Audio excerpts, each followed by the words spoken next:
नमस्कार दोस्तों, आज की इस वीडियो में हम बात करने वाले हैं हाइड्रोसील की समस्या के बारे में। बहुत से हमारे कमेंट आते हैं कि सर हाइड्रोसील पे आप वीडियो बनाइए, हमें बताइए, हमें काफ़ी कुछ जानना है, हमें समस्या आ रही है। सो आज की वीडियो स्पेशली हमारे उन्हीं सभी व्यूअर्स के लिए जिनकी रिक्वेस्ट पर आज मैं ये वीडियो बना रहा हूँ। देखिए, हाइड्रोसील समस्या क्या है, सबसे पहले समझते हैं। हाइड्रो का मतलब होता है मॉडर्न साइंस में वाटर, पानी, और सील का मतलब होता है कैविटी, मतलब जहां पर कुछ भर जाए। तो ऐसी जगह जहां पर पानी भर जाता है और उससे जो समस्या आती है दैट इज कॉल्ड हाइड्रोसील। लेकिन यह समस्या पुरुषों में देखने को मिलती है और पुरुषों के भी अंडकोश में देखने को मिलती है, जिसे हम टेस्टीज कहते हैं। असल में इस समस्या में होता क्या है, हमारी जो टेस्टीज होती हैं उसमें दो लेयर होती हैं, एक इनर लेयर और एक आउटर लेयर, और दोनों लेयर के बीच में थोड़ा सा लिक्विड होता है जिससे उसमें मूवमेंट नॉर्मल रहती है, या ये कहें जो प्रोसेस है वो प्रॉपर नॉर्मल तरीके से चल पाए। लेकिन जब किसी भी कारणवश ये लिक्विड ज़्यादा प्रोड्यूस होने लग जाता है और उसमें इन्फ्लामेशन हो जाती है, यानी सूजन आ जाती है, जो टेस्टिस का साइज है वो बड़ा हो जाता है और कभी कभार उसमें दर्द भी देखने को मिलता है, तो उस समस्या को हम कहते हैं हाइड्रोसील की समस्या।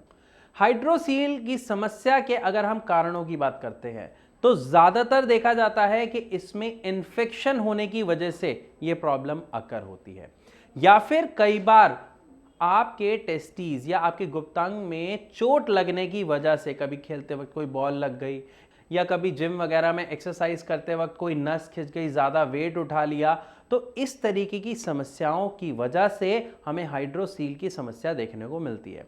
लेकिन मॉडर्न साइंस के अकॉर्डिंग इसके दो कारण होते हैं, एक होता है प्राइमरी, एक होता है सेकेंडरी। प्राइमरी मतलब जिसे हम कहें जिसमें हमें कारण ही नहीं पता कि हाइड्रोसील क्यों हो रहा है, बस किसी भी अनजाने कारण की वजह से आपके टेस्टीज में जो लिक्विड की फॉर्मेशन है, जो पानी है, वो बढ़ना शुरू हो जाता है, तो हाइड्रोसील का प्राइमरी रीजन होता है।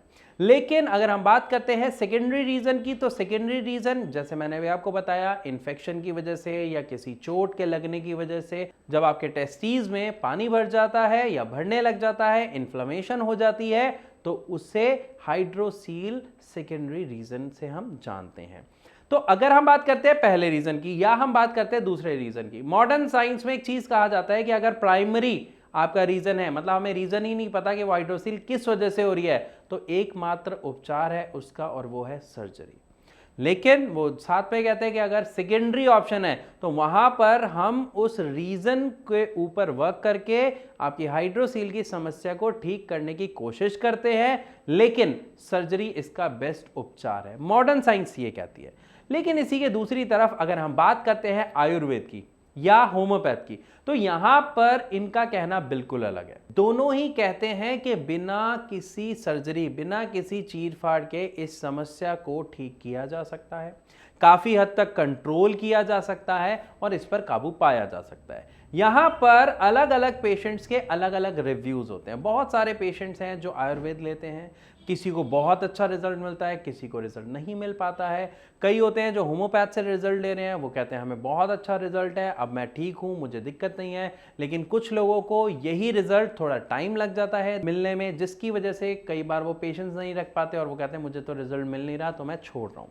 यहां पर आपको एक बात सबसे पहले समझनी पड़ेगी, चाहे आप आयुर्वेद को अपनाएं या आप होम्योपैथ को अपनाएं, दोनों के रिजल्ट में आपको एक चीज जरूर रखनी पड़ेगी, जो है पेशेंस, धैर्य, संयम।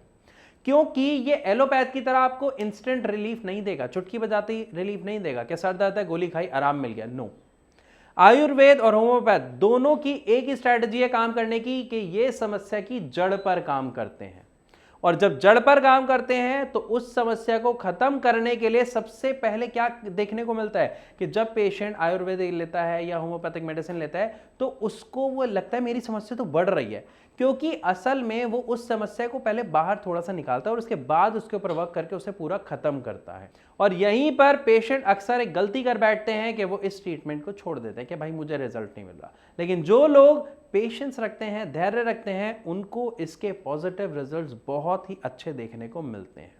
लेकिन अगर दोनों में रिजल्ट देखने को मिलते हैं तो सही कौन सा है, चुनाव कौन सा करें, अक्सर पेशेंट जब हमारे यानी भारत होम्योपैथी में आते हैं तो वो पूछते हैं। यहां पर ना मैं आपको एक दोनों की सच्चाई बता रहा हूं, इच्छा आपकी आप कौन सा चूज करो। अब आयुर्वेद में क्या है, काढ़ा होता है, दवाई होती है जो आयुर्वेद जो हर्ब्स वगैरह से जड़ी बूटियों से बनती है, हमें टाइम टू टाइम वो दवा खानी है, प्रॉपर काढ़ा लेना है, कई चीज़ों का परहेज करना है। अगर मिस हो गई तो हमारा ट्रीटमेंट दोबारा से शुरू होता है। कुछ ये प्रोसीजर रहता है आयुर्वेदिक मेडिसिन का, जिसमें अक्सर पेशेंट क्या होता है कि सर दवा मिस हो गई, ऑफिस था, ये खा लिया क्योंकि मजबूरी थी, पार्टी में जाना था। तो कई ऐसी रिस्ट्रिक्शंस होती हैं जिसको एक पेशेंट फॉलो कई बार ऐसा देखा जाता है नहीं कर पाता है। लेकिन इसी की दूसरी तरफ अगर हम होम्योपैथिक मेडिसिन की बात करते हैं तो डॉक्टर्स परहेज के नाम पे शायद ही किसी चीज का परहेज कराते हैं। दूसरी बात, अगर हम इसकी दवाई की बात करें तो इसमें दवाई होती क्या है, शुगर बॉल, चीनी की छोटी छोटी गोलियां जिसके अंदर दवाई मिला के दी जाती है। दवाई अल्कोहल बेस्ड होती है जो बहुत ही जल्दी एसिमिलेट हो जाती है, आपके मुंह में घुल जाती है, जीभ से एब्जॉर्ब होके आपके खून में मिल जाती है और अपना काम करना शुरू कर देती है। तो सबसे पहला बेनिफिट, इसमें दवाई मिस होने के चांस बहुत कम है। दवाई छोटी सी है, आप पॉकेट में लेके घूम सकते हैं, कभी भी उसे खा सकते हैं। साथ ही इसमें दवाई को पेट में जाके डाइजेस्ट होके अपने काम में करने वाला जो समय लगता है उस समय लगने की जरूरत नहीं होती। जल्दी एक्शन और रिजल्ट आपको देखने को मिलता है क्योंकि जल्दी घुल जाती है और अपना काम करना शुरू कर देती है। लेकिन हाँ, एलोपैथिक के मुकाबले इसमें टाइम शायद थोड़ा सा ज्यादा जरूर लगता है। अब यहां पर मैंने आपको दोनों चीजें समझाई, कौन सा चुनाव आपका है, कौन सी दवा आप अपनी समस्या के लिए चुनते हैं, ये आपका खुद का अपना निर्णय होगा। लेकिन यहां पर मैं आपकी एक मदद और कर सकता हूं। अगर आपको फिर भी कोई डाउट है होम्योपैथिक मेडिसिन के रिगार्डिंग कि यार ये कैसी दवाई होती है, कैसी लेनी है, क्या करना है क्या नहीं करना, कितने दिनों में हमें इसका रिजल्ट मिलेगा, क्या होगा, तो आप अपने हर तरीके के प्रश्न का जवाब हमारे डॉक्टर्स की टीम से बात करके फ्री ऑफ कॉस्ट ले सकते हैं। जी हां, आप भारत होम्योपैथी के डॉक्टर से फ्री ऑफ कॉस्ट कंसल्ट कर सकते हैं नीचे दिए गए इस नंबर पर कॉल करके। तो आई होप यहां तक आपको अच्छे से समझ आ गया कि हाइड्रोसील क्या है, लक्षण उसके क्या होते हैं, और साथ ही सर्जरी इसका कोई सही उपचार नहीं है। उसके अलावा भी हमारे पास 2 ऑप्शन अवेलेबल हैं, उसमें से आपको कौन सा चुनना है, कौन सा सही लगता है, वो पूरा का पूरा निर्णय आपका है। होम्योपैथी के लिए आप भारत होम्योपैथी के डॉक्टर्स की टीम से संपर्क कर सकते हैं।